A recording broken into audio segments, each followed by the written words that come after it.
आसाम सरकारनि बिद्यान्जलि बिथांखिनि सिङाव दिनै बाक्सा जिल्लानि फरायसालिफोरनो सिलिं फेनखौ राननानै होदों।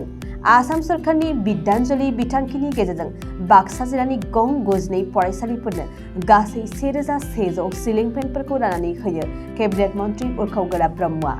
बे हाबाफारियाव बाहागो लानानै उरखावगोरा ब्रह्मआ बिद्यान्जलि बिथांखियाव बाक्सा आइएसनि पर्टेलाव सिलिं फेनफोरखौ दान होनो गोसो गोनां एनजिअ एबा गौथुमफोरा दान होनो हागोन होननानैबो खावलायो।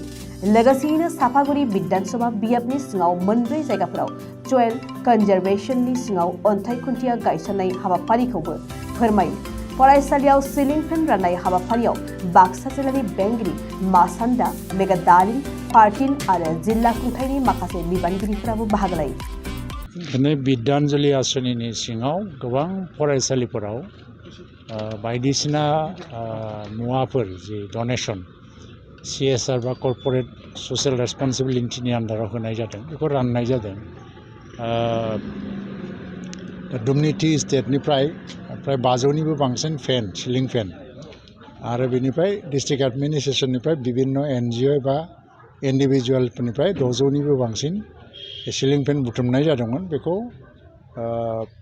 गासै माने 92 फरायसालिफोरनो सोरनोबा 7 गं, सोरनोबा 10 गं, सोरनोबा गंथाम, सोरनोबा गंब्रै जेरैबायदि रिक्वायरमेन्ट बे रिक्वायरमेन्टखौ नायनानै राननाय जादों। बाक्सायाव जेसेबां स्कुल दङ रिक्वायरमेन्टखौ नायोबा गासै 2200नि बारा सिलिं फेनफोर नांगौ।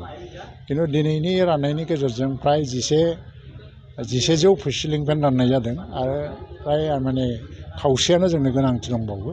दा बेनि थाखाय एनजिअफोरखौ खावलायनाय जादों एबा गोबां सोरबा बेक्तिफोरखौबो खावलायनाय जादों जायफोर डनेसन होनो हायो। बिद्यान्जलि आसनिया सारा आसामाव दिनै खुनु मोनसे बाद बिबाद गैयालासिनो हेंथा हेंसि गैयालासिनो सावरायथि बिसावरायथि दान्थे बिदान्थे गैयालासिनो जागासिनोबो दङ। दा गासै आसामनि गेजेराव जिल्लाफोरनि जि मोनसे रेटखौ नायोबा जे गासै जिल्लाफ्रानो जोंनिफ्राय बांसिन। कार्बि आंलंआल' जोंनि बाक्सानिफ्राय एसे खमाव दं। जों गाहायनिफ्राय नैथि थाखोआवसो दङ। दा बे हिसाबै बाक्सायाव डनरफोरनि आंखालथ' गैया, नाथाय मबिलाइजेसना हयतोबा एसे खम जादों। दिनैनिफ्राय आं आसा खालामो मानसिफ्रा बयबो बाहाय डनेसन होनो आवगायबोगोन आरो लोगोसेयैनो जोंहा मोनसे पर्टेलबो दङ आइएस अफिसजों जगाजग खालामनानै बे पर्टेलाव जायफ्रानोखि रेजिस्टार खालामनो गोसो डनरफोर एनजिअ बा बायदिसिना संगठनफोर रेजिस्टार खालामनानै डनेसनखौ होनो हायो। आरो फरायसालिफोरा गासिबो माने बे सिलिं फेनखौ लगायनायनि उनावहाय मोनसे पर्टेलाव आपल'ड खालामनांगौ जे सिलिं फेनखौ लांनानैसो लगायहैनाय जाबाय। दा बेनिफ्राय मिथिनो हायो बिद्यान्जलि आसनिनि सिङाव बेसेबां सिलिं फेनखौ राननाय जायो, बेसेबां सिलिं फेन स्कुलफ्रा मोनखो। दा बे जोबोद मोजां आसनि। आरो बेराफारसेथिं आं दिनै फुंनिफ्राय साफागुरि समस्तिनि सिङाव गासै मोनब्रै सयल कनजारभेशननि RIDFनि स्किम माने अन्थाइ खाम्फा गायसनफैदों आरो बियो गोख्रैनो खामानिया मावफुंजानाय जासिगोन। बे अखा बोथोर फैनायनि सिगांनो बे मास मोनथामनि गेजेरावनो बेफोर गासैबो स्किमफोरखौ मावफुंजोबनाय जागोन। बबेबा 24 लाख, बबेबा 18 लाख, बबेबा 35 लाख बेबायदिनो हा खुरखानायफोरखौ होबथानो थाखाय RIDFनि आसनिफोरखौ दिनैहाय अन्थाइ खाम्फा गायसननाय जादों। नोंथाङा सानाय सुनाय बेरामनि जेंनायाव गोग्लैदों नामा? जुदि नोंथाङा सानाय सुनाय दंब्ला जिंगासिनांगौ गैया।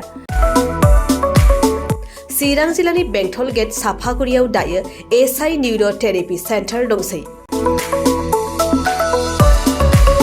बे थेरापि सेन्टाराव नोंथाङा गोरलैयैनो देहानि सानाय सुनायखौ फाहामथाय लानो हागोन। बे आथिं सानायानो जाग्रोदों, ओमफ्राय जानाया एसे सिगांनिफ्रायनो जाखादों, ओमफ्राय बिदिनो गुबुन मुलि जाबाबायदों, ओमफ्राय हामाखै। दिनैनि ट्रिटमेन्टआ आङो एसे मोजां मोनसिनबाय। जेरै सिं सानाय, आफादावरि सानाय, मोदोम जरा सानाय, आइजोफोरनि जेंना, खर' सानाय बायदि बेरामखौ फाहामनाय जायो। लोगोसेयैनो बे सेन्टाराव थानानै फाहामथाय लानो हानायनिबो सुबिदा खालामदों।